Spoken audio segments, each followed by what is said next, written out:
एक जने ने फिर मेरा मुंह खींच लिया और मुझे अंदर ले गए और मेरी गैल गलत काम करा, जिससे मेरी तबीयत बहुत खराब हो गई थी।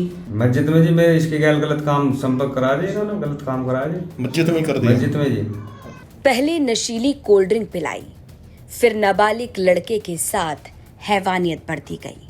ये सारा खेल कहीं और नहीं बल्कि मस्जिद के अंदर होने का आरोप लगाया जा रहा है। बागपत से एक ऐसी खबर सामने आई जिसने सभी को हिलाकर रख दिया। बागपत के निवाड़ा गांव से एक सनसनीखेज मामला सामने आया है। अब आरोप है कि मस्जिद में हैवानों ने ऐसा पाप किया जिसे सुनकर लोगों की रूह कांप जाए।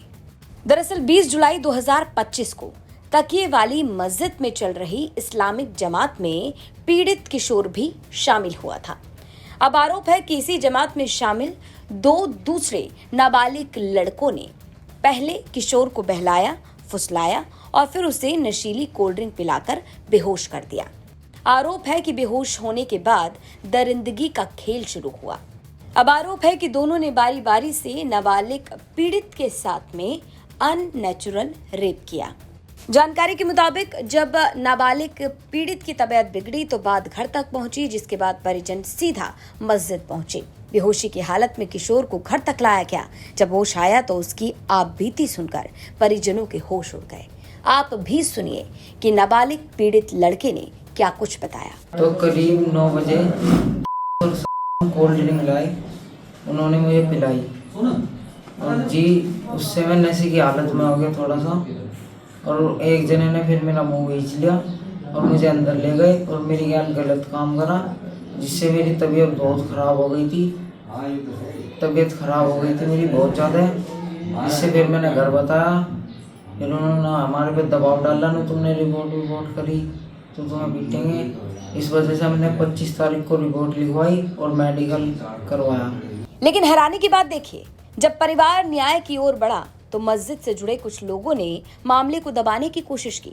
आरोप है कि दबाव बनाया गया कि रिपोर्ट दर्ज ना कराई जाए, पुलिस तक ना जाया जाए और समझौता कर लिया जाए।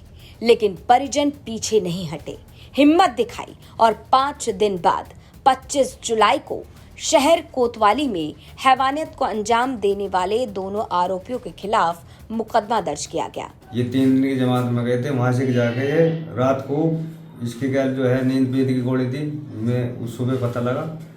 ऐसे इन्होंने रात को तो इन्होंने कुछ आमद कर ली, जो जमात में और भी साथी थे उन्होंने कुछ आमद कर ली। सुबह जो है चर्चा हुआ जी उस बात का।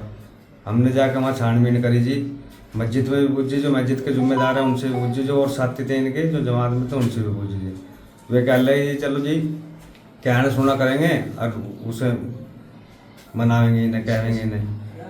मगर जी कहना सुनना कुछ नहीं जी, हम तो जाकर हम तो रिपोर्ट करेंगे या वो करेंगे। हमने कही जी इनसे, उनका नहीं मान लेंगे, नहीं मान लेंगे। ये गांव के सारे फिर 10-20 आदमी हमारे घर आए जी, उन्होंने जो है दबाव बनाया हमारे पे।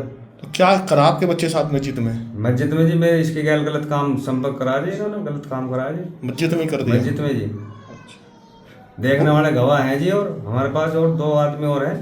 तो पुलिस को आपने सूचित कर दिया? हाँ पुलिस को सूचित कर दिया जी। गिरफ्तारी हुई इसमें अभी तक? नहीं, गिरफ्तारी नहीं हुई जी। अब ये मामला जैसे ही सोशल मीडिया पर वायरल हुआ तो तमाम तरीके के सवाल खड़े हो गए, तमाम चर्चाएं शुरू हो गईं, जिसके बाद पुलिस ने सरकारी एक्स हैंडल अकाउंट पर मुकदमा दर्ज कर कार्रवाई करने की बात कही। लेकिन ऑन कैमरा अभी भी पुलिस अधिकारियों की तरफ से कोई प्रतिक्रिया नहीं आई है। सोशल मीडिया प्लेटफॉर्म एक्स पर एक पोस्ट का रिप्लाई करते हुए बागपत पुलिस ने बताया, इस संबंध में थाना कोतवाली बागपत पर सुसंगत धाराओं में अभियोग पंजीकृत किया गया है। अग्रिम वैधानिक कार्रवाई की जा रही है। तो पुलिस की तरफ से मुकदमा दर्ज कर लिया गया है और आगे की कार्रवाई करने का दावा किया जा रहा है। लेकिन ऑन कैमरा पुलिस के अधिकारियों की तरफ से कोई भी बयान सामने नहीं आया।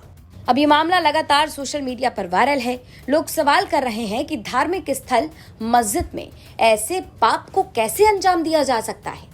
क्या वहां कोई देखने वाला नहीं था? जमातियों के साथ क्या हो रहा है? क्या बर्ताव किया जा रहा है? कैसी हैवानियत बरती जा रही है? क्या इसे देखने वाला कोई भी नहीं? और सबसे हैरानी की बात तो ये कि जब परिवार इसका विरोध करता है, जब इंसाफ मांगने के लिए मस्जिद में पहुंचता है, तो आरोप ये कि दबाव बनाया जाता है, मामले को दबाने की कोशिश की जाती है। अब ये परिवार इंसाफ मांग रहा है, इंसाफ कानून से। अब देखना होगा कि इस मामले में क्या एक्शन लिया जाता है। बागपत से मनुदेव उपाध्याय की रिपोर्ट, यूपी तक।